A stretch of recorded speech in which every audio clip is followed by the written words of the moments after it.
작년도 제가 4년 동안 국회의원을 하면서 충남 아산의 SOC 예산 1조를 매년 해왔고요. 지금 연습할 때가 아닙니다.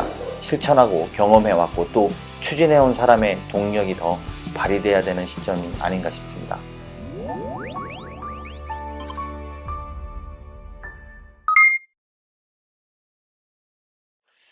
코로나19로 절박한, 전례 없는 위기입니다. 절박한 심정으로 이번 출발선에 다시 섰습니다.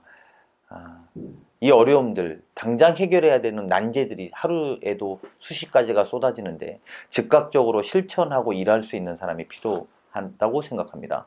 작년도 제가 4년 동안 국회의원을 하면서 충남 아산의 SOC 예산 1조를 매년 해왔고요. 또 작년에는 10월 10일 날 삼성이 13조 1천억 원을 투자하고 8만 개의 일자리를 창출하겠다고 약속도 받았습니다. 그리고 우리 108만 평의 신도시도 추진되고 있습니다. 하지만 이것이 지금 코로나19의 위기를 넘어서 경제 위기가 예측되는 가운데 모든 것들이 흔들리고 있습니다. 다시 바로잡아야 됩니다. 중심을 명확하게 세워야 됩니다. 제가 후보 등록을 하자마자 바로 다음날 충남도지사를 만나서 삼성의 추가 투자가 이상 없이 진행돼 달라고 요청했고, 또 그날 오후에 공교롭게도 우리 이재용 부회장이 아산 디스플레이에 방문해서 투자 이상 없이 하겠다고 이야기를 했습니다. 다행스러운 일입니다. 하지만 앞으로도 더 위기가 있을 수 있습니다. 이 위기에 흔들림 없는 실력 있는 국회의원으로서, 정말 재선 국회의원으로서 흔들림 없이 아산 시민의 삶을, 또 대한민국의 삶을 지켜내는 그런 노력을 하겠습니다. 저는 이제 가장 마음 아픈 것은 우리 학교 앞 어린이 안전을 보호한 민식이법을 만들어냈었던 것이라고 생각합니다. 우리 시민의 아이가 그렇게 학교 앞에서 안타까운 일을 당했습니다. 그래서 그 문제를 해결하기 위해서 백방으로 뛰어다녔고요. 다행히 한국당의 이명수 의원님도 같이 이렇게 힘을 보태주시고 저도 힘을 보태주시고 여야가 상관없이 문제에 힘을 합친 결과로 그 법이 통과되고, 그래서 아산시의 아픔으로 또 아산시의 기준으로 이런 정도 기준을 세웠으면 좋겠다는 것으로 대한민국의 기준을 세웠습니다. 아산 시민의 사람으로 살겠다라는 것은 그런 것들로부터 쌓이고 실천되는 것 아닌가 싶습니다. 그리고 실력만이 미래다라고 말씀드렸고요. 잘 아시겠습니다만 저희가 또 이 천안논산간, 우리 충청권에서도 유명한 천안논산간 고속도로 있었는데 유료도로법 개정 대표 발의 제가 해서 통행료를 반값으로 인하했다라고 말씀드릴 수 있고요. 그런 실력들, 또 그런 아산 시민과 함께 해왔던 호흡들의 법안, 또 이런 노력들이 반영되었다고 생각합니다. 그럼에도 불구하고 아직 저희가 갈 일이 많은 것은 지금 굉장히 경제가 엄중하지 않습니까? 이 엄중할 때 우리가 연습하는 사람, 또 처음 하는 사람한테 뭔가를 맡겨서 문제를 해결할 문제가 아닙니다. 당장 아산 시민의 어려움을 가지고 중앙부처 장관들을 만나고 도지사를 만나고 시장을 만나서 문제를 해결할 수 있는 사람, 전 저라고 생각이 들고요. 그렇게 해서 이 상황들을 빨리 정확하고 빠르게 극복해 나가는 것이 저희들의 지금 과제가 아닌가라는 생각입니다. 무겁고 엄중한 시기이니만큼 더 무거운 마음으로 또 실력으로 승부하고 싶습니다.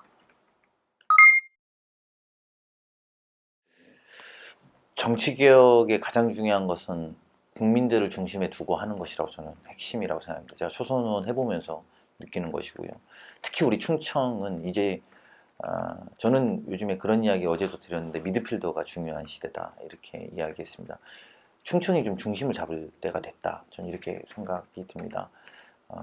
영남 정치, 호남 정치 이렇게 가르기를 하자는 취지가 아니라 충청이 충청만의 중심을 가지고 분명히 충청도민의 민심들이 있거든요. 이 민심들을 중심으로 세우면서 문제를 풀어나가는 것이 저는 가장 중요한 해법이라고 생각합니다. 또 하나는 제가 해당되는 제가 40대 이번에 재선 국회의원 도전자입니다.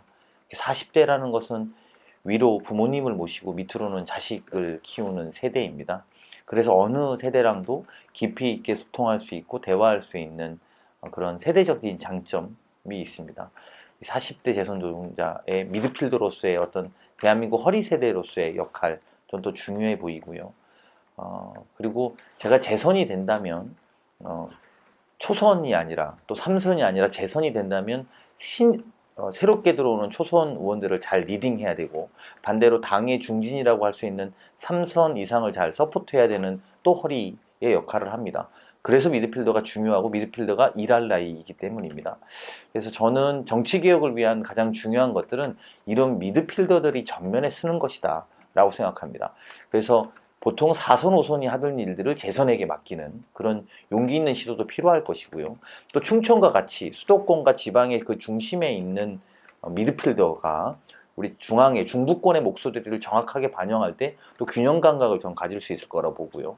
또 세대로는 40대들이 부모님의 목소리와 아이들의 목소리를 함께 이야기할 수 있을 때, 위로는 부모님 모시는 고통, 그리고 또 부모님의 걱정들, 또 자식을 키우는 어려움, 또 자식의 마음들을 반영해낼 때 정치가 신뢰를 회복할 것이고 정치가 개혁에 나설 수 있을 것이다 라고 생각합니다.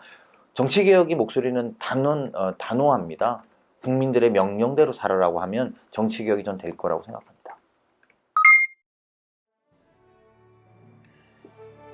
이번 총선은 코로나19 이후에 경제 문제, 즉 아산과 대한민국의 경제가 다시 살아나느냐 아니면 여기서 주저앉느냐라고 하는 중차대한 문제를 가지고 이 자리에 서 있습니다.